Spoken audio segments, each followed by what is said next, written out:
काल ना मी एक रील्स वाचली आणि त्या रील्समध्ये ना इतकं मनाला भावतील असे शब्द होते. त्यांचं ते वाक्य होते की खरंच मला खूप ते मनाला भावले आणि मी खूप त्या वाक्यावरून रडले पण.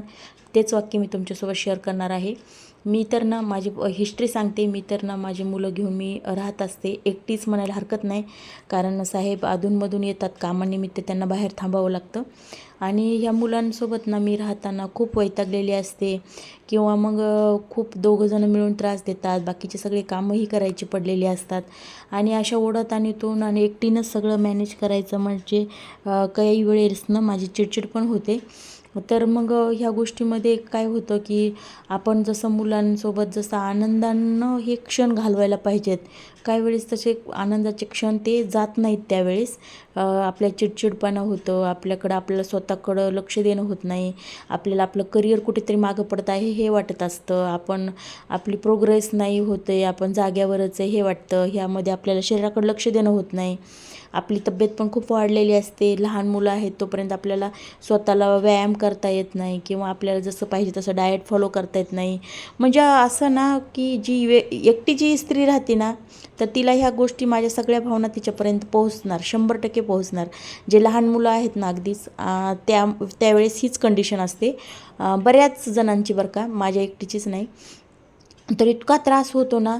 आणि मग पण मी हे वाक्य वाचले, इंस्टाग्रामवरतीच वाचलेलं आहे, तर मला इतकं मनाला भावलं आणि खरंच माझ्या डोळ्यातून पाणी पण आलं, मी रडले पण. आणि हे वाक्य वाचून मी काही गोष्टीत सुधारणा पण करायच्या ठरवल्या, त्या पण मी तुम्हाला सांगेल. अगोदर ते वाक्य ऐका तुम्ही काय वाचलं तर बघा तुम्हाला आवडतात का. एक दिवस अचानक कळतं हे सगळं शेवटचं होतं. काय काय शेवटचं होतं पहा आता. बाळाचा तो खास वास कधी हरवला कळलंच नाही.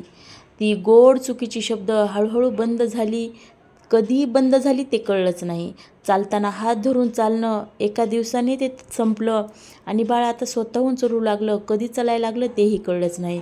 रोजचे पप्पे चुंबन कधी कमी होत गेले ते पण कळलंच नाही. आणखीन एक गोष्ट सांग असं वाक्य कधी थांबलं ते पण कळलंच नाही.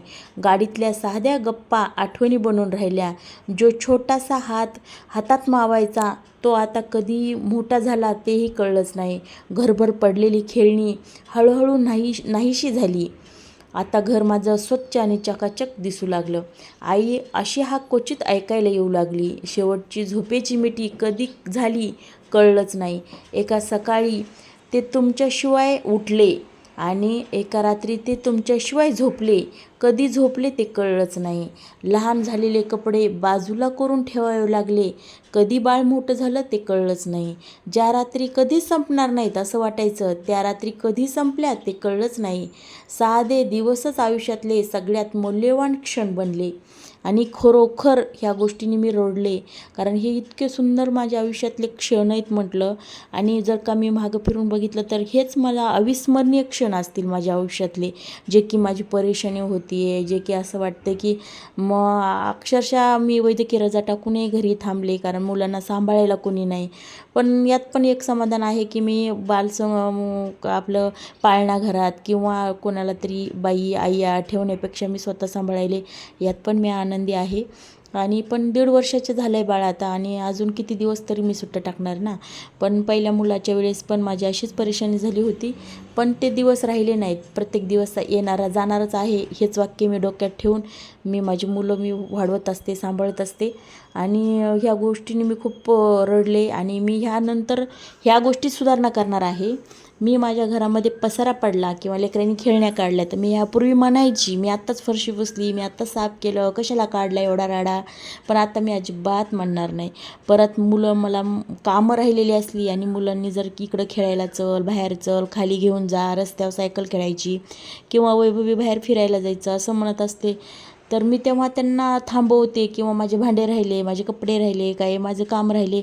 पण आता ह्यापुढं मी तसं करणार नाही. का राहिलेलं काम राहू देणार, पण पोरांनाच वेळ देणार.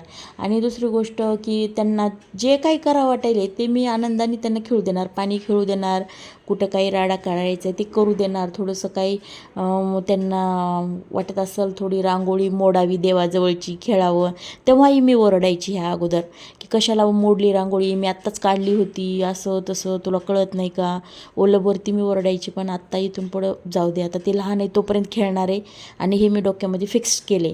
त्यामुळे आता देवाची रांगोळी मोडली काय, दारातली मोडली काय, काही खेळलं काय, मी आत्ता ह्याच्यापुढं काही बोलणार नाही मुलांना. म्हणजे जिथं कंट्रोलमध्ये ठेवायचं किंवा अगदीच काय वाईट असेल तर मी तिथं बोलन, रागवेल. पण अशा छोट्या छोट्या गोष्टीला जे सारखं आपण चिडचिड करतो, सारखं मुलांना ओरडतो ना, ते मात्र खरंच मी बंद करणार आहे. आणि प्रॉपर मला होईल तेवढं मी मुलांना क्वालिटी टाईम देणार आहे.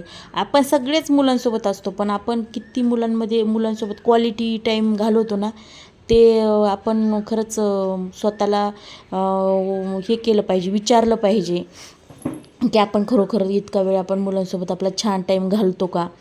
तर मी या गोष्टीमध्ये माझ्या सुधारणा करणार आहे, हे मी तुम्हाला सांगत आहे आणि खरंच मी करणार पण आहे. तर तुम्हाला बघा कसं वाटते माझं विचार किंवा हे जे वाचून दाखवलं त्याच्यावरती तुमच्या काय रिॲक्शन आहेत ते कमेंट्स करून सांगा. ठीक आहे, बाय. पुन्हा भेटूया नेक्स्ट ब्लॉगमध्ये. Bye bye.